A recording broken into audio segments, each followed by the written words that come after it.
It was the phone call no parent ever wants to make. My daughter is missing.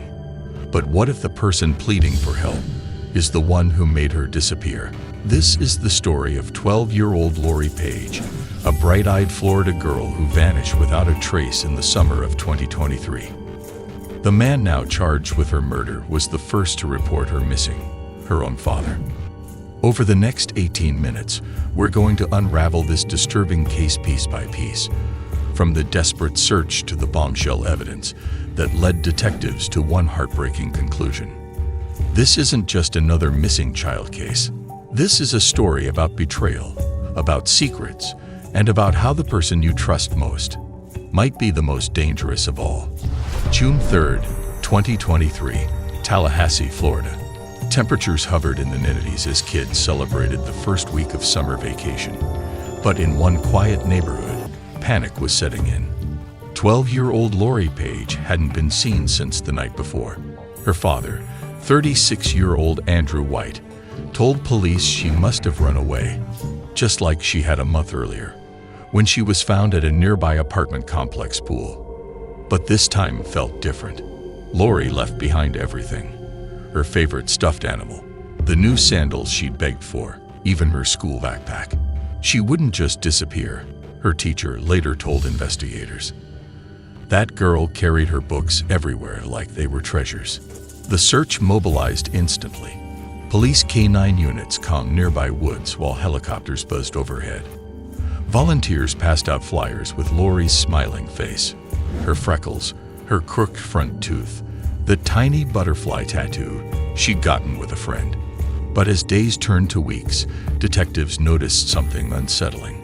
Andrew Wight's story kept changing. First, he claimed Lorie disappeared while he was at work. Then he said he'd last seen her at bedtime. Then came the bombshell. Security footage showed Andrew wasn't even home that night.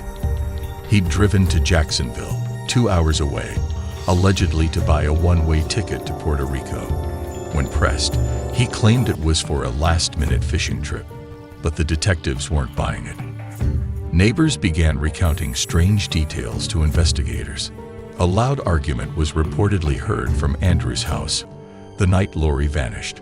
One witness swore they saw Andrew loading a large, heavy bag into his truck just before midnight. The bag was never found.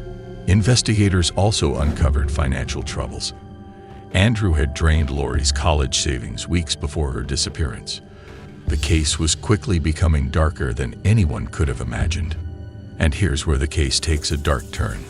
While Andrew Wight was on TV begging for his daughter's safe return, forensic technicians were making a gruesome discovery in his car. Hidden beneath the passenger seat, a bottle of industrial-strength cleaner specifically marketed to remove blood stains. For lead detective Maria Vasquez, this was the red flag that changed everything. Normal parents don't deep clean their cars while their child is missing. She later testified. What followed was a 22-month investigation that would expose a web of disturbing secrets. First, the digital footprint. When police seized Andrew's phone, they uncovered a series of chilling Google searches dating back to the week before Lorie disappeared. How long does DNA last outdoors? Best remote swimming holes in Georgia. Most damning. Can a parent be forced to take a polygraph? Then came the school records. Interviews with teachers painted a troubling picture of Lorie's home life. One instructor recalled finding the 12-year-old hiding in a bathroom stall, whispering, "I can't go home today." Another described seeing fingerprint-shaped bruises on her upper arms. Most heartbreaking, the school counselor's note from May 2023, student reports being left alone for many nights while father works late. But the real breakthrough came in April 2025, when a team of investigators returned to a remote stretch of Georgia woodland they'd searched 4 times before. This time, a controlled burn had cleared the dense underbrush. And there, partially buried beneath pine needles, was a small skeletal hand still wearing a friendship bracelet Lorie's best friend had made her. DNA confirmed the remains were Lorie's, but the discovery only deepened the mystery. Investigators found no sign of trauma on the bones, leaving questions about how she died. The bracelet, however, provided a key piece of evidence. It contained strands of Andrew's hair woven into the knots, something her best friend said Lorie added to keep him close. That detail linked Andrew to the scene, turning up the heat on an already relentless investigation. The case was now poised to crack wide open. Now, this next detail is crucial. When forensic anthropologists examined Lorie's remains, they found something that shattered any remaining doubt. A fracture in the hyoid bone, a telltale sign of strangulation. This. April 8, 2025. Andrew Wight was arrested at his construction job, his coveralls still streaked with paint when detectives slapped on the handcuffs. Charged with second-degree murder, he offered no reaction as the judge denied bail, calling him an extreme flight risk. But the real drama unfolded outside the courtroom. Andrew's sister launched a GoFundMe proclaiming his innocence, raising just $50.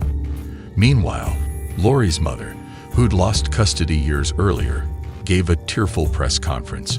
"I knew something was wrong in that house, but no one listened until it was too late."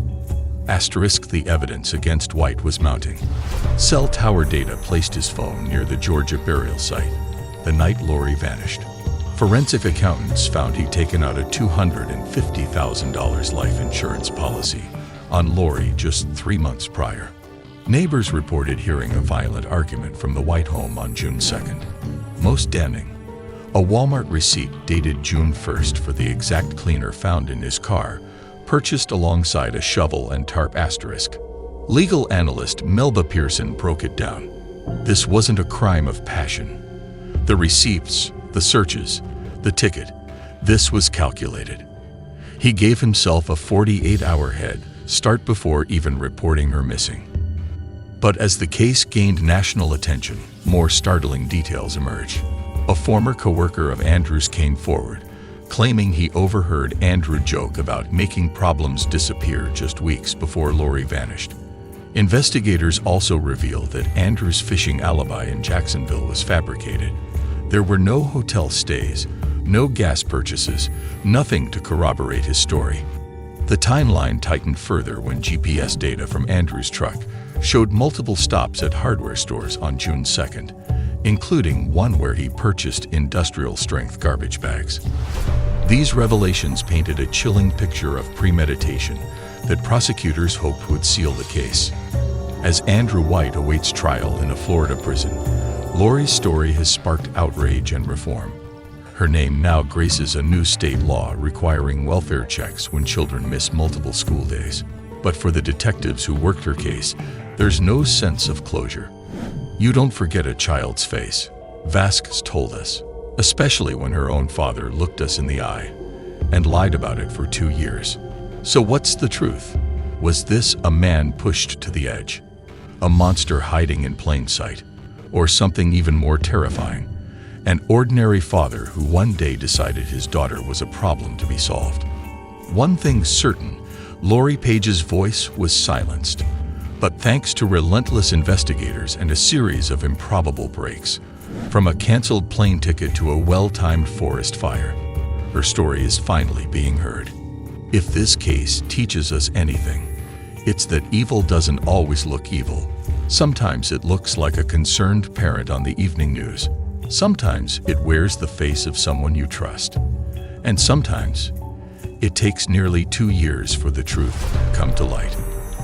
In the aftermath, Lorie's friends and community have rallied to keep her memory alive, organizing annual charity runs to support abused children and fund missing persons investigations.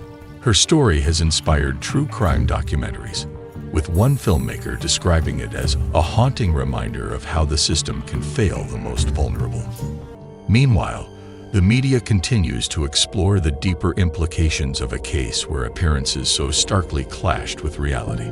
Lorie's name may now symbolize reform, but for those who loved her, it remains a symbol of unimaginable loss.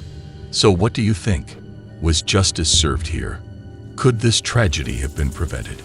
Share your thoughts in the comments, and don't forget to subscribe for more in-depth true crime coverage. Until next time, stay aware and stay safe.